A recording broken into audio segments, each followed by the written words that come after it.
Welcome to another episode of The Brand Called You, a podcast and podcast show that brings you leadership lessons, knowledge, experience, and wisdom from thousands of successful individuals from around the world. I am your host, 𝐂𝐨𝐦𝐬𝐿𝐴𝐻𝐿, and today I'm delighted to welcome a communications guru, a stand-up comedian from Sydney, Australia, Monica Rosenfeld. Monica, welcome to the show. Thank you very much, 𝐂𝐶𝐻. Really thrilled to be here with you today. Thank you. Monica is the founder of Incredible Communication as a keynote speaker. She's a former producer for Australia's top rated program, A Current Affair. She's worked in the media for over 25 years. And very interestingly, she's a stand-up comedian. So, Monica, before we get into discussions on communication, you say that you are on a mission to unleash the true potential of leaders, business owners, and individuals through the power of incredible communication. Help me understand this with an example. Okay, sure thing. All right, from the minute we wake up in the morning till the moment we go to sleep at night, we are communicating with people. We are communicating with ourselves, most importantly. We are communicating with our teams. We are communicating with the outside world through things we do, like this podcast. I'm communicating with the hundreds and thousands of people listening right now. And we're communicating with our customers and clients. But most people don't think about it. They just get up and do it. And sometimes they struggle, and sometimes they lack confidence, and sometimes they don't even think about it, and then they wish they hadn't communicated in the way that they did. So an example I will give, though, is one of the things I teach is about how to create a memorable personal brand. Because it's with your personal brand that you communicate with the outside world. So I've thought I'll give you an example that everyone knows, Richard Branson. So when I look at a personal brand, I look at, I've got what I call a tree-step process. So we start with the roots of the tree, without which the tree can't stand tall and be grounded or nourished. And that comes down to the core values. Then the trunk of the tree is the expertise that you want to be known for. And then the leaves of the tree are your physical appearance that is consistent when you appear, in public, linking to your business or your expertise. And the branches are all about your messaging and your content creation.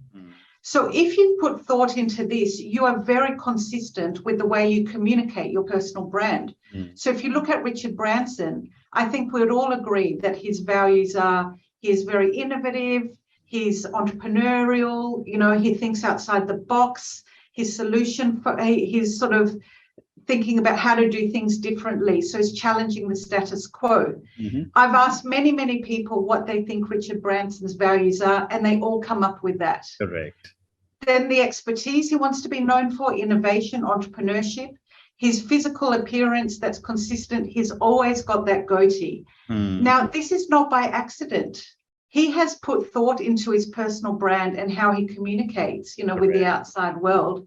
And that's why we all know what he stands for, and we know what he's all about. And that's no accident. So each and every person should be thinking about that for themselves so that they become what I call a purposeful being. Very interesting. And what a great example to give. But as a follow-up question, how does a young individual, maybe a startup founder or someone young listening to our conversation, how do they go about building what you call your three-step process?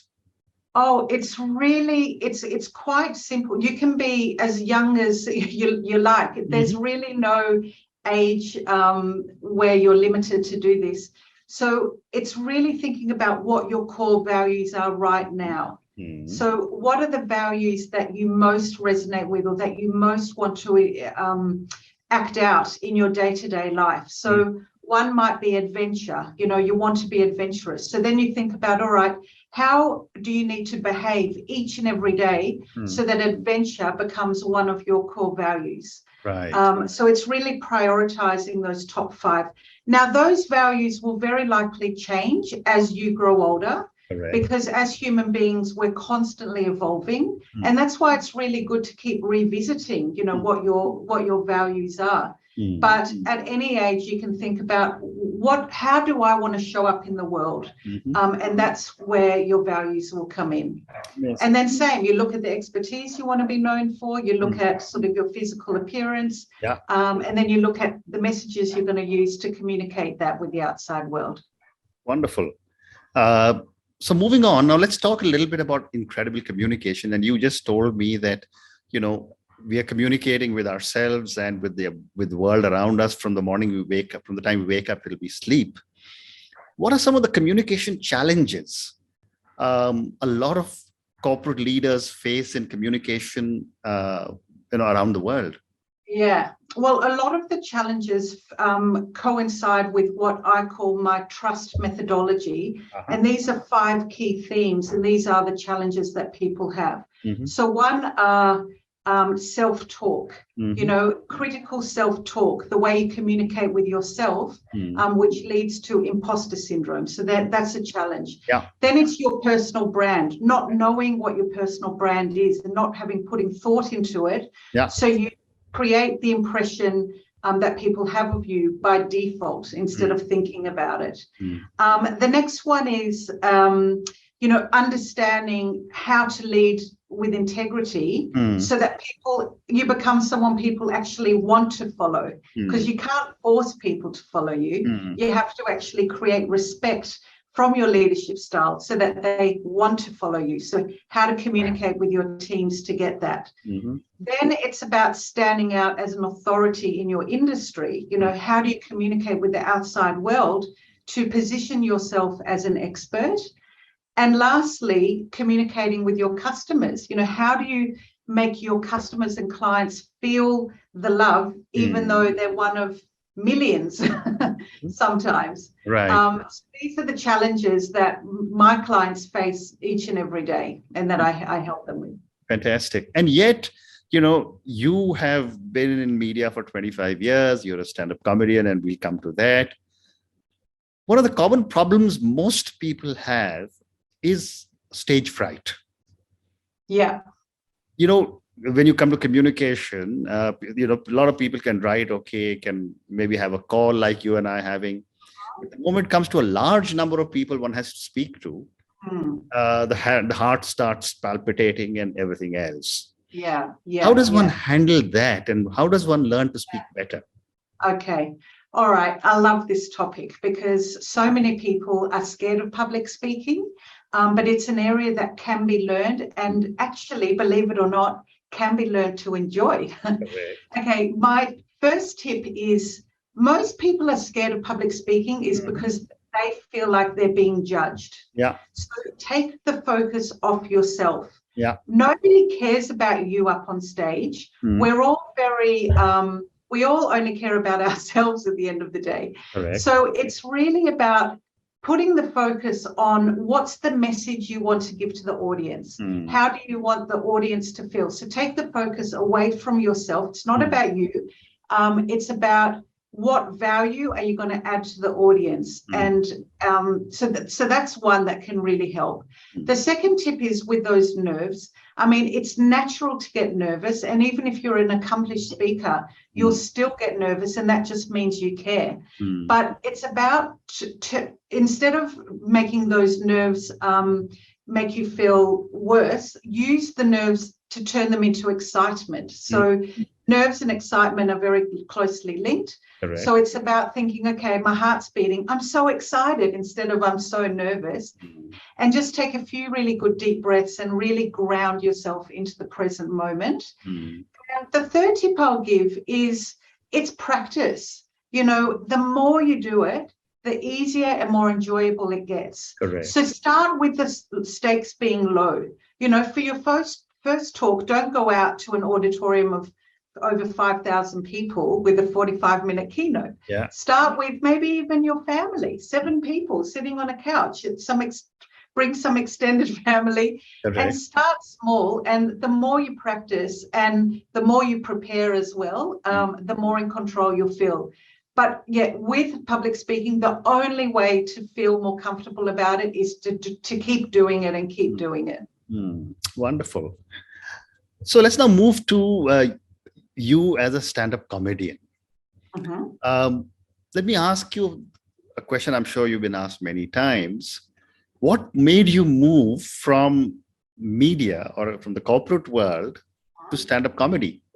Yeah, well, I'll just correct you in saying I still work, so I work as a communication keynote speaker and workshop and all of that. And the comedy I do is kind of on the side of that. So I still do both of those things. And I started comedy because I love watching comedy. And what I found was I kept having ideas of things that I thought could make a really good joke or a good observation, but I just had no idea how I would even go about doing that. So I had the idea, but I just didn't know how one would execute that as a stand-up comedian.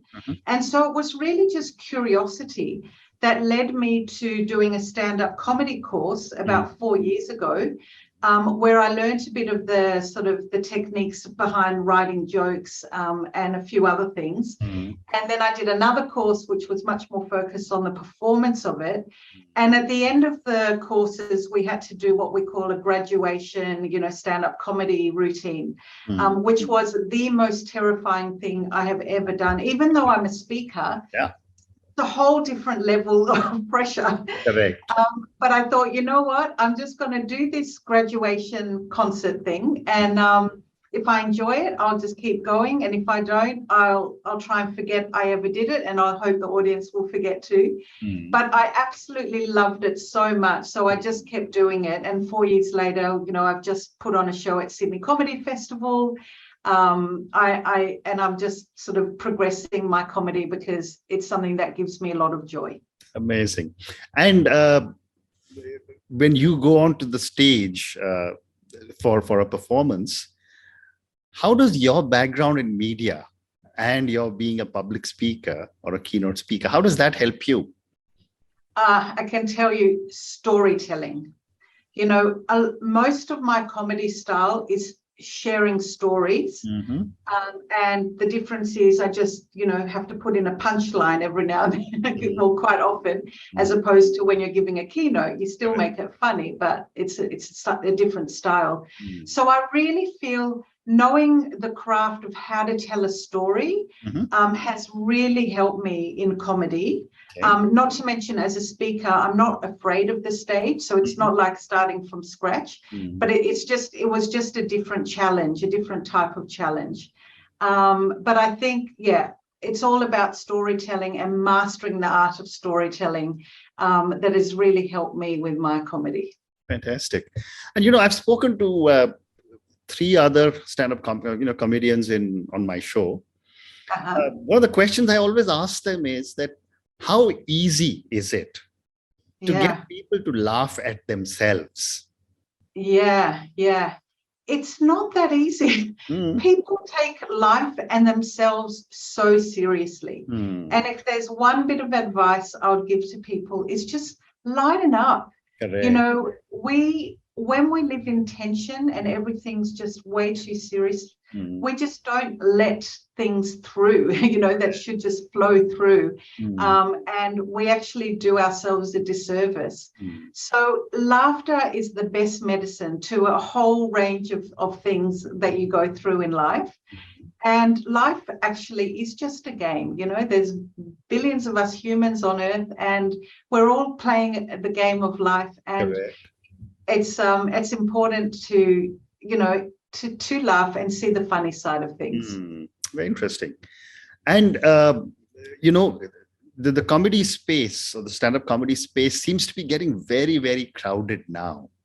What is your unique platform that you have created for yourself? Well, I think for me, where I'm quite unique, at least as in the Sydney scene that I'm part of, and in Australia, there's not that many people my age doing stand-up comedy. So I'm 47, and a lot of the comedians that I hang out, or that are up there, are in their 20s, maybe early 30s. But so I feel like I give quite a unique perspective. And I've got quite a unique audience that I draw in as well, being people who are slightly older and can relate to the sort of material that I'm talking about. Not to say that young people can't relate as well, but I feel that's my point of difference from a lot of the comedians in my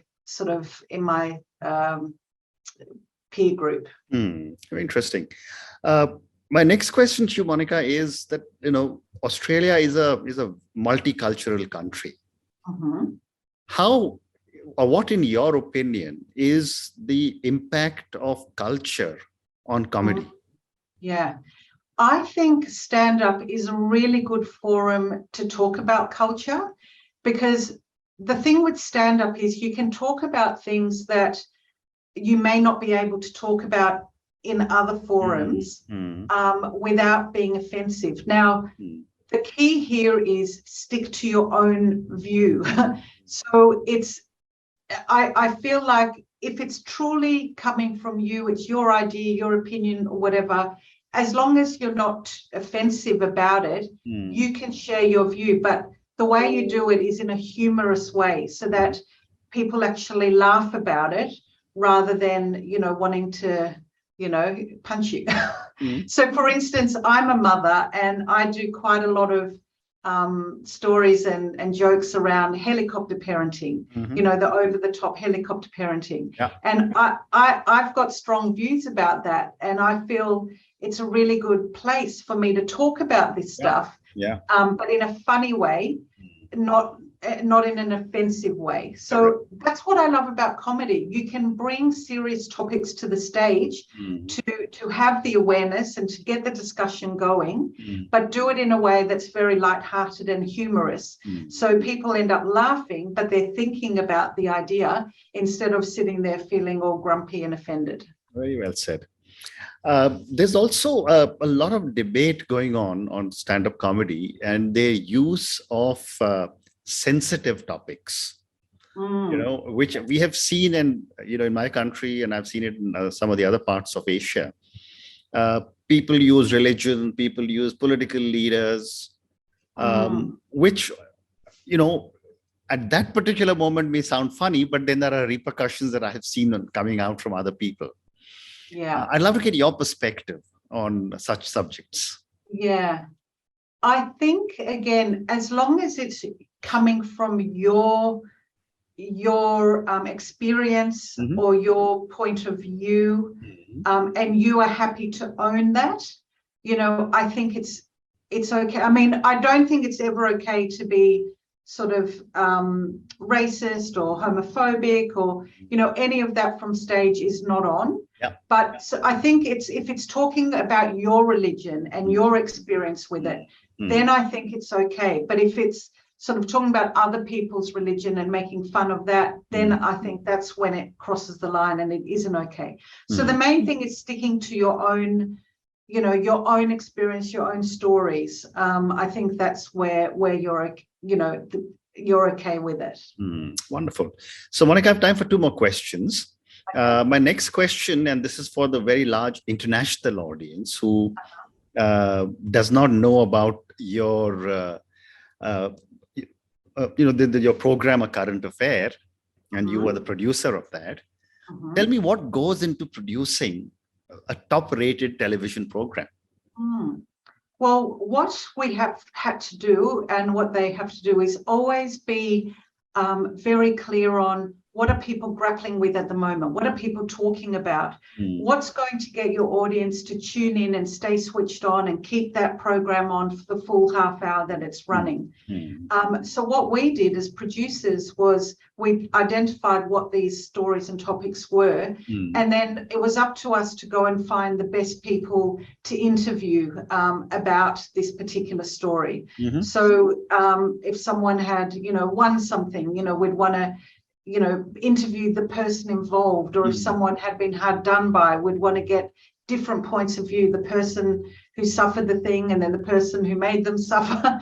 So it was really convincing a lot of people to talk on camera about their story, which was quite challenging a lot of the time, because sometimes people just did not want to do this. And a lot of times people really did want to do it, because if it was a business, for instance, and we did a story about something about the business, their business literally exploded in a good way the moment it went to air. So it's a lot of researching, you know, the right people to talk to, getting the locations to shoot, and making sure whatever you film is engaging so that the audience stays tuned in and switched on. Wonderful. And my last question to you, and this is for the many, many people who will listen to our conversation. You had such an amazing background in communication, in media, and as a stand-up comedian. What would you say are 3 lessons you would want our viewers and listeners to take away from your own life's experience, journey, and this conversation? Yeah, okay. Well, number one, I've touched on this a bit. You really need to become aware of your self-talk. Yeah. So if you're sort of saying you're not good enough, or this person's so much better than me, how can I do this? Yeah. Really become aware of that and make sure you flick the switch from can't to can. That's what I say. Flick the switch from can't to can and just keep exploring and going for it. So that's number one. Yeah. Number two, sort of get very clear on your core values, because that will be how you show up in the world. And if you think about what your values are and how you want to live your life, and then you consciously behave in such a way that brings those values to life, you are creating, become a purposeful being, and that's how you leave your mark on the world and your positive mark on the world. Yeah. So I would say that's really clear. And then one thing about communication, another thing, don't avoid difficult conversations. So, and I know a lot of people struggle with this, you know, so whether it's needing to tell their team, talk to their team member about work, or, you know, maybe even letting someone go from your business, or even maybe at home with family. So many people avoid it because they don't like to have a confronting conversation. But I take the word confront in the first few letters, and it's actually taking control of the situation and making it a good outcome for that person that you're talking to and for yourself and the business. So the more you avoid it, the worse it festers and it becomes a much bigger problem than you had in the first place. Amazing. You know, before I end, I must mention that just before you, I had a conversation with a very senior lady from Hong Kong, and she told me work on why not, convert from why to why not. And you've said move from can't to can. I mean, today must be a day when I'm getting such positive remarks. But Monica, on that note, thank you so much for speaking to me. Thank you for talking to me about your 3 lessons, which are become aware of yourself, move from can't to can, understand your core values, and don't avoid difficult conversations. I think this is such a wonderful and valuable piece of advice you've given. Thank you also for speaking to me about your journey, about incredible communication and all that you are doing for people. And finally, thank you so much for talking to me about your journey as a stand-up comedian. Thank you again for speaking to me, and good luck. Pleasure. Thanks so much, Ashutosh. I really enjoyed our conversation. Thank you so much. Thank you for listening to the Brand Called You videocast and podcast, a platform that brings you knowledge, experience, and wisdom of hundreds of successful individuals from around the world. Do visit our website www.tbcy.in to watch and listen to the stories of many more individuals. You can also follow us on YouTube, Facebook, Instagram, and Twitter. Just search for the Brand Called You.